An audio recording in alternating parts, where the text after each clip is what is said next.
Salve, guerreiros! Seja muito bem-vindo. Sim, vamos começar a brincadeira aqui com o nosso Estatuto dos Servidores Públicos Civis do Estado do Paraná.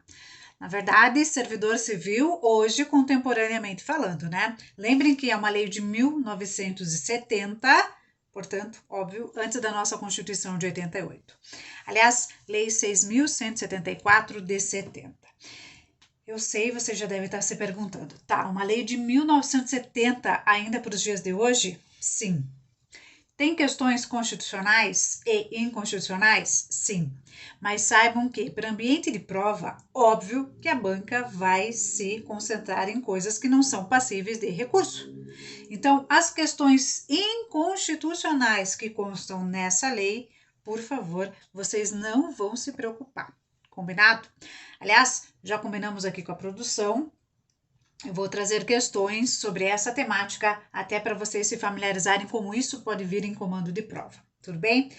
No começo ali do nosso material, eu já até coloquei um conceito acerca de funcionário público, que era super característico na época.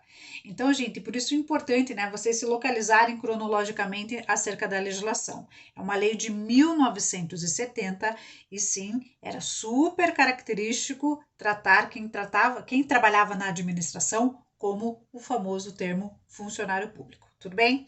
Então, vamos começar. Eu sempre digo, vocês já estão aí numa levada, quase no finalzinho aí de estudos, né? Em que, obviamente, vocês não imprimiram material, não tem essa necessidade, haja vista, né? Essa facilidade que vocês têm em ler no tablet, no celular, dentre outros. Mas eu sempre digo uma coisa para vocês: às vezes, ficha de leitura, que aliás eu tenho aqui, ó, é importante, né? Peguem lá uma folha de rascunho, como eu faço aqui, e de repente anotar alguns artigos que eu reputo como importante, tá? Então, preliminarmente, obviamente, o legislador apresenta o estatuto, dizendo que é válido para todos os funcionários do estado do Paraná. Funcionário é a pessoa legalmente investida em cargo público, segura aí a figura da investidura. E a partir de agora não vou mais usar o termo funcionário, combinado? Vou usar o termo servidor. Aí a gente tem dos cargos e da função gratificada. Cargo é o conjunto de atribuições e responsabilidades. Lembrando, gente, cargo somente criado por lei. Por que eu falo isso? Parece uma bobagem, né? Mas às vezes vem em comando de prova, numa múltipla escolha, para induzir o candidato em erro, que o cargo é criado por decreto, por resolução, por portaria. Tá errado, tá? Cargo somente criado por lei. Tá? E aí, o legislador diz: os cargos serão de provimento efetivo e de comissão. Tudo bem? Cargo de provimento efetivo e de comissão. Efetivo, a partir do artigo 8º. Aí o legislador diz: olha, eles podem ser organizados em classes singulares ou série de classes. Ou seja, pode ter uma classe ou várias classes, tá?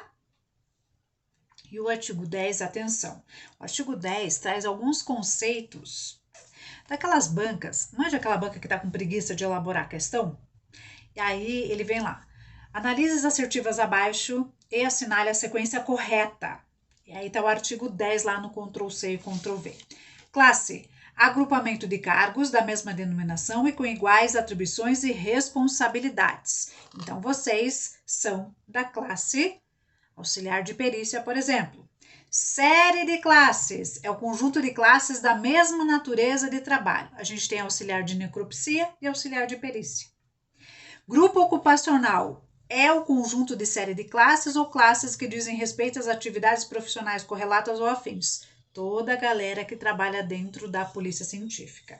Serviço, justaposição de grupos ocupacionais, tendo em vista a similaridade ou a conexidade das respectivas atividades profissionais. Tudo bem até aqui, né, gente? Então, o artigo 10 é aquele artigo ali só para vocês rubricarem, né, que às vezes pode vir em comando de prova o famoso Ctrl+C e Ctrl+V, beleza? Na sequência, nós temos os cargos de provimento em comissão. Quem são eles? Os famosos QI. Quem te indicou para trabalhar como assessor, diretor ou chefe? Esses são os cargos em comissão. Não precisa de concurso, que maravilha, mas também eles não têm nenhuma garantia, como vocês, por exemplo, garantia da estabilidade, tá? E aí o legislador continua dizendo, olha, Dentro do estado do Paraná, nós temos o quadro de pessoal composto de parte permanente e parte suplementar. Quem que é parte permanente? Vocês. Suplementar, os cargos que estão vagando, os cargos que estão sendo extintos, transformados, tá? Então, às vezes vocês adentram num lugar, que é o caso inclusive da Polícia Científica, que mudou, né, todas as regras, desvinculou lá da Polícia Civil, por exemplo, e aí teve a transformação de alguns cargos. Essa transformação fica lá na parte suplementar. Atualmente, vocês vão integrar a parte permanente da Polícia Científica. Tudo bem? Função gratificada, artigo 15. A função gratificada, gente, é super importante porque é privilegiar a prata da casa. Eu sempre brinco, né? Também é para desempenhar a função de chefe, diretor ou assessor, porém sendo o efetivo. Sendo você concursado que pode também ter uma função de chefe, diretor ou assessor. Então, por exemplo, professora, eu como auxiliar, eu posso ser chefe? Claro que pode. Aliás, uma das regrinhas aí dentro da Polícia Científica é que não tem cargo em comissão. Toda chefia, inclusive, composta por peritos, a gente já viu isso na lei que organiza, né, o plano de carreiras da Polícia Científica. Concordam? Então, a função gratificada é quem vai desempenhar a função de chefe, diretor ou assessor, sendo efetivo. E que, obviamente, vai ganhar por isso. Vai ganhar essa gratificação por desempenho de chefia, direção ou assessoramento. Na sequência, meus caros, nós temos lá as formas de provimento do cargo do artigo 18, mas vou dar um stand-by aí e eu só gostaria de entrar em outro assunto antes das formas de provimento de cargo. Provimento de cargo é criar. Vamos voltar. Por que eu quero voltar? Eu quero dizer assim, ó, como que vai dar entrada na administração? Como que vocês vão entrar na administração? Então, em primeiro momento, nós temos que considerar a validade do concurso público e o número de vagas ofertadas, tá? Antes de qualquer coisa. Então, a validade do concurso público, você já deve ter visto no seu edital, né? Temos duas possibilidades legalmente falando. Quais sejam? Ou a validade é 2+2, ou a validade é 1+1. Só existe uma prorrogação, tá? Então, ou o seu concurso tem validade de 2 anos, prorrogável por igual período, ou a validade do seu concurso é de 1 ano, prorrogável por igual período. E aí o número de vagas ofertadas que vocês bem viram, que é aquele número lá taxativo previsto no edital. Não podemos considerar cadastro de reserva. Cadastro de reserva é expectativa de vaga, onde a administração não tem obrigação nenhuma de chamar. Então, professora, optei aqui por uma lotação que só tem uma vaga. Pois bem, você tem que tirar primeiro lugar. Dentro da validade, eles têm que chamar. Fechamos o requisito, validade mais número de vagas, aí nós vamos para a nomeação. A nomeação de vocês, óbvio, que é a nomeação em cargo efetivo, artigo 24, inciso 1. Inciso 2, melhor falando. Após a nomeação, nós temos a posse. O que é a posse? É assinar a documentação. É o vínculo que vocês vão criar com a administração. Lá na esfera privada, quando a gente fala, o emprego formal, a gente diz lá assinatura na carteira de trabalho e previdência social, não é isso? No caso de vocês, óbvio, não vão ter carteira de trabalho, vai ser um documento com a administração. E esse documento chama-se assentamento individual. Inclusive, no ato da posse de vocês, vocês têm que prestar todas as declarações, inclusive patrimonial. Tá? Porque, óbvio, nós, administração, vamos acompanhar a sua evolução patrimonial. Então, é necessário declaração de bens.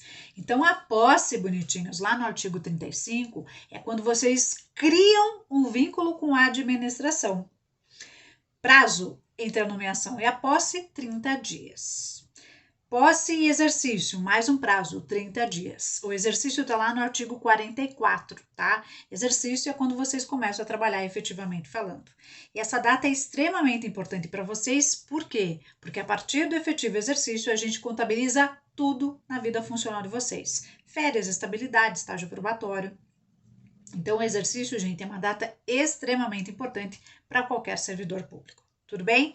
Então, a entrada de vocês na administração, validade do concurso mais o número de vagas ofertadas, aí nós partimos para a nomeação, posse e exercício. Vamos falar do estágio probatório. Estágio probatório está lá no artigo 43, que tem aquele lapso temporal que hoje não é mais. Professora, estou vendo aqui no meu material, artigo 43, até vou colocar aqui para vocês acompanharem o artigo 43, e ele fala assim, ó. Estágio probatório é o período de 2 anos. Não. Então, gente, o período para nós não importa. O que importa é o conceito e os requisitos que serão analisados dentro do meu estágio probatório, tá? Então, o que é o estágio probatório? É o tempo que eu tenho para aprender a desempenhar as atribuições inerentes ao cargo. Eu sempre brinco que ninguém cai de paraquedas no cargo público. Ninguém cai de paraquedas em lugar nenhum. Aliás, isso é comum lá no nosso privado, não é? Lá nós chamamos de tempo de experiência. Aqui estágio probatório. Então, vocês vão ter um tempo para aprender a desempenhar as funções inerentes ao cargo. E nesse tempo será avaliado idoneidade, assiduidade, disciplina. E aí nós vamos para a estabilidade, lá no artigo 135. Estabilidade a partir de 3 anos de efetivo exercício, conforme a Constituição Federal. Como essa temática está em desacordo com a Constituição Federal, o lapso temporal geralmente não vem em comando de prova. Mas o que é estabilidade? É a garantia de você ser mantido no seu cargo, salvo, né, pós-estabilidade, obviamente, oportunizando um processo administrativo para dar a possibilidade da ampla defesa e o contraditório. Tudo bem? Então, estágio probatório é o tempo. Estabilidade, garantia de você ser mantido no seu cargo. Tudo bem, gente?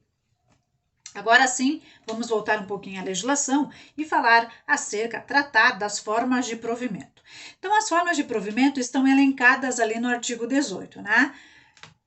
E aí, nós vamos começar com a primeira, que é a nomeação. Então, lembrando, a nomeação aqui, gente, é bem característica, o artigo 24 que trata, tá? A nomeação será feita em caráter vitalício, provimento, comissão ou substituição. Então, olha que interessante, gente. As formas de nomeação no estatuto de vocês são 4. Sim, 4. Vitalício, e aqui o legislador remete à Constituição. Quem tem vitaliciedade no Brasil? Membros da magistratura, juiz, membros do Ministério Público, conselheiros do Tribunal de Contas.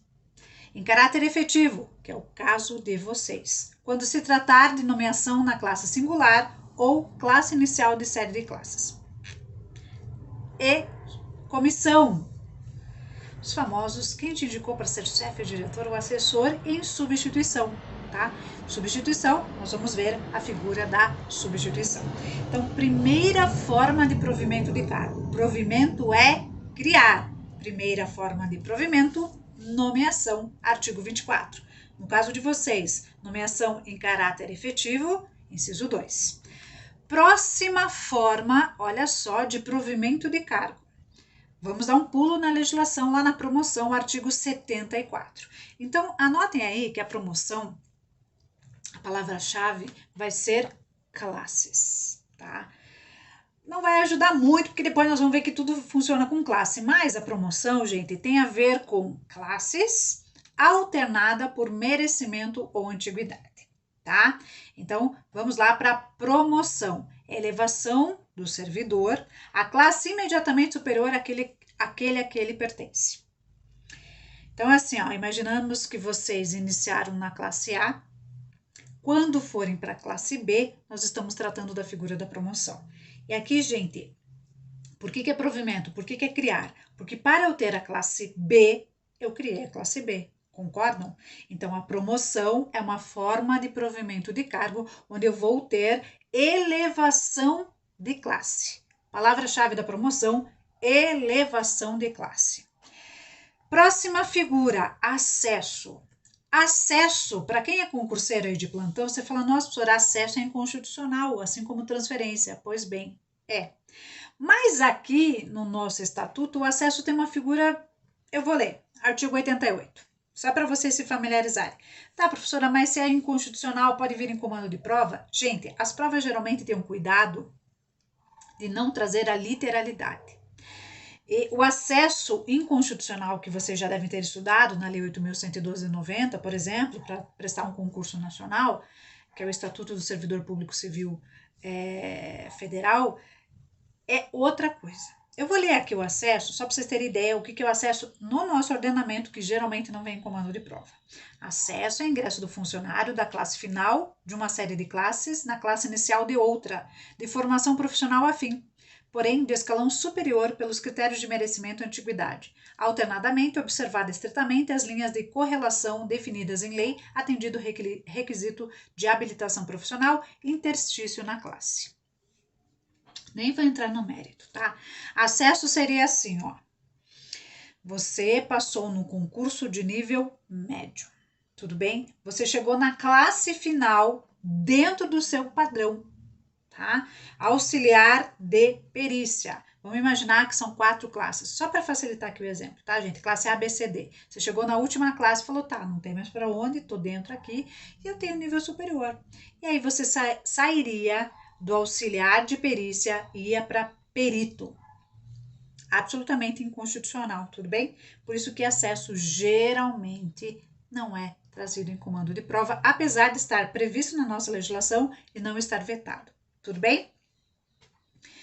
Próxima transferência, outra polêmica, artigo 96. Transferência é a passagem do funcionário de uma classe para outra de igual nível de vencimento mediante comprovação de prévia habilitação por meio de provas e cumprido o necessário interstício. Então, a transferência aqui tem a ver também com classe. A transferência pode ser feita a pedido de ofício, quando que cabe? De um cargo para outro de igual denominação, uma redundância, de cargo integrante de uma série de classes para outra de série diferente, de cargo integrante de uma série de classes para cargo de classe singular, de cargo de classe singular para cargo integrante de série de classes, enfim. O que era a transferência antes da proibição constitucional? Era a movimentação do servidor de uma lotação para outra. Então, para quem prestava concurso federal, por exemplo, Receita Federal, Polícia Rodoviária Federal, prestava um concurso que sabia que era menos concorrido. Vamos dar um exemplo, Aracaju, Acre, não que seja nos dias de hoje, tá? Mas antes, né, da emenda constitucional 19 de 98. E aí essa pessoa adquiria estabilidade lá, Acre, por exemplo, e pós-estabilidade pedia sua transferência para o sul do Brasil. E aí o constituinte achou isso super injusto, afetava o princípio da isonomia das pessoas que prestavam o concurso aqui no sul e não passavam.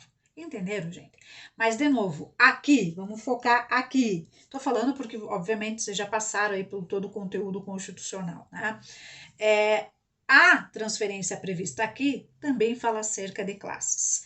Tá, professora, mas e aí em comando de prova? Em comando de prova, geralmente eles tratam acerca do modo, mas não do conceito. Apesar que eu vou trazer uma questão que deu um trabalho, que trouxe os conceitos, mas vai fazer o quê? Tá? Então, até agora, formas de provimento de cargo: nomeação, promoção, acesso, transferência. Próxima, readmissão, lá do nosso artigo 103. O que é readmissão? Fulaninho foi demitido ou exonerado. E aí a administração mudou a sua decisão. Fulaninho volta para a administração. Ele será readmitido, porém sem direito à indenização. Essa figura vocês já devem ter ouvido, mas na reintegração. Reintegração é a mesma coisa, tá? Só que é para demissão. Vamos focar aqui, readmissão. É o reingresso do servidor sem ressarcimento de vencimento ou vantagem daquele que foi exonerado ou demitido. Tudo bem? Essa é a readmissão. 103. 106. Reintegração.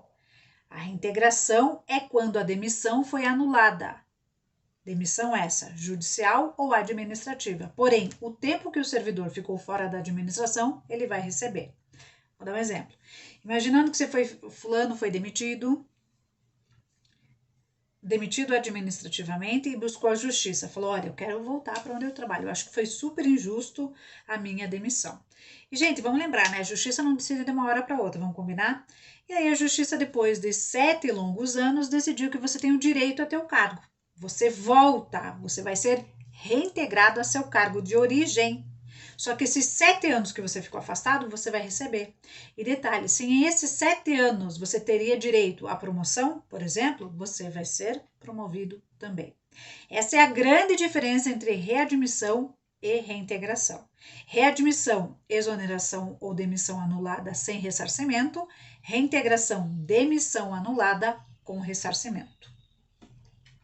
Aproveitamento. Aproveitamento lá no nosso 110, nos dias de hoje é muito difícil acontecer aproveitamento, mas na época era comum. Aproveitamento, gente, é o retorno do servidor que estava em disponibilidade. O exemplo que eu sempre dou, idiota, mas é para memorizar, é assim, ó. Vocês passaram por toda aquela entrada na administração, manjam? Lembram, né? Nomeação, posse e exercício. Quando vocês foram trabalhar, chegaram lá no ambiente de trabalho, estava uma plaquinha lá, fechado para reforma. Você fala, ué? Liga pro teu chefe e fala, olha, eu vim trabalhar e o lugar aqui da lotação tá em reforma. Daí fala, vai para casa e fica em disponibilidade. Para você ser aproveitado somente com equiparação de cargo, vencimento, entre outras, tá? Por isso que nos dias de hoje é difícil acontecer o aproveitamento. E por fim, nós temos a reversão do artigo 114. O que é reversão? Fulaninho foi aposentado por invalidez e agora insubsistem os motivos da invalidez. E ele vai ser revertido aos quadros. Reversão 114, tá? Como assim, professora? Olha, uma pessoa quando é aposentada por invalidez, ela é aposentada por invalidez. E geralmente, anualmente, conforme a doença, né, que gerou a invalidez, ele tem que passar por uma inspeção médica. Até que ele seja aposentado por invalidez permanente. Esse permanente é 5 anos, tá? Então, vou dar um exemplo aqui na nossa brincadeira. Fulano foi aposentado vamos contabilizar a partir de 2023. 2023, 22, 21, 20, 19. Se ele se aposentou em 2018 e foi fazer uma inspeção, aliás, ele não vai mais fazer porque passou 5 anos, mas vamos imaginar assim, professora, eu tenho fulano aqui que mora aqui do meu lado, e ele se aposentou por invalidez e hoje tá chuchu beleza, tá tudo certo. Vou denunciar. Eu estou pagando, ele tá aposentado e tá muito bem, obrigado. Chega lá a tua denúncia, eles falam, olha, a gente não pode mais reverter os quadros porque já passou 5 anos da data da aposentadoria. Vamos mudar o exemplo. Vamos imaginar que é uma pessoa que se aposentou em 2020. Deixa eu falar, tá, professora, mas não tem muita conexão que você está falando, porque se a pessoa se aposenta por invalidez. Gente, hoje com o advento da tecnologia, de medicamentos, às vezes aquela doença não era passível de ser resolvida. E hoje é. Entenderam? Então, a pessoa se aposentou em 2020, está aposentada por invalidez e agora passou por uma inspeção médica oficial e subsistem os motivos da invalidez. Ela vai ter que ser revertida aos quadros da administração. Tudo bem? Então, caríssimos, essas são as formas de provimento de cargos. São muitas, elencadas ali no artigo 18, tá? Nomeação, promoção, acesso. Então, vamos lá. Nomeação, artigo 24. Promoção, artigo 74. Acesso, artigo 88. Transferência, artigo 96. Readmissão, 103. Reintegração, artigo 106. Aproveitamento, artigo 110 e reversão, artigo 114. Agora nós vamos para 3 figuras que não são caracterizadas como forma de provimento de cargo, tá? Pela sequência de artigos. Remoção, artigo 65. Artigo 65 diz que a remoção é o deslocamento do funcionário de um órgão para outro ou de uma unidade para outra. A remoção pode ser a pedido ou de ofício. Então, vou dar um exemplo para vocês. Professora, fiz a opção de ser lotado em Curitiba. Chegou meu chefe e falou, olha, nós estamos precisando de uma pessoa com seus conhecimentos no litoral do Paraná. E aí você vai ser removido de ofício. E eu sempre brinco, né? Quando faz esse convite para você ser removido, você vai. E você vai receber toda a indenização, inclusive, acerca disso. Tudo bem? O legislador também colocou a remoção quando você vai acompanhar cônjuge ou companheiro. Vamos imaginar, bonita, que você é casada com um policial militar. Ambos lotados em Curitiba, de repente ele, para ser promovido lá na carreira dele, transferem, no militar é comum a figura da transferência, tá, gente? Transferir o seu marido lá para Guaíra. Você fala, professora do céu. Aí você tem o direito de acompanhá-lo E você pode, se tiver uma vaga, ser lotado lá em Guaíra, você pode ser lotada lá em Guaíra pela figura da remoção. Tudo bem com a remoção? Substituição, artigo 70. Só vai ter substituto quem é chefe, diretor ou assessor. Olha que lindeza! Só terá substituto chefe, diretor ou assessor. E lembrando, ou você vai substituir um cargo em comissão, ou você vai substituir um cargo de provimento efetivo com função gratificada. O legislador remete a uma legislação específica como isso vai ser efetivado em relação a tempo e ao pagamento. Tudo bem? Figura da readaptação lá no nosso artigo 119. Palavra-chave da readaptação é limitação. O servidor sofreu uma limitação física ou mental e ele vai ser readaptado para uma nova função. Repitam comigo: readaptação, limitação física ou mental. O exemplo que eu sempre dou, esdrúxulo, mas vale aí de memorização, é o seguinte. Sempre brinco, né, com os meninos, nunca jogaram futebol na vida, daí resolve lá jogar uma pelada final de semana e se machucam. Feio, feio, gente. Comprometendo aí a mobilidade dos membros inferiores, as pernas. Chega segunda-feira lá no trabalho, de muleta, não quer faltar, né? Chega pro chefe e o chefe fala, cara, não tem o que se fazer aqui.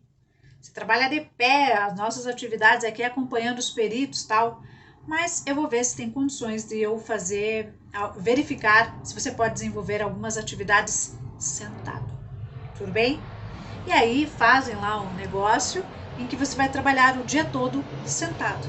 Vejam, em razão da sua limitação física, te readaptaram para outra atividade. E com isso, obviamente, você não vai sofrer prejuízo no seu recebimento. Tudo bem? De novo, exemplo esdrúxulo. Ah, professora, mas ele sofreu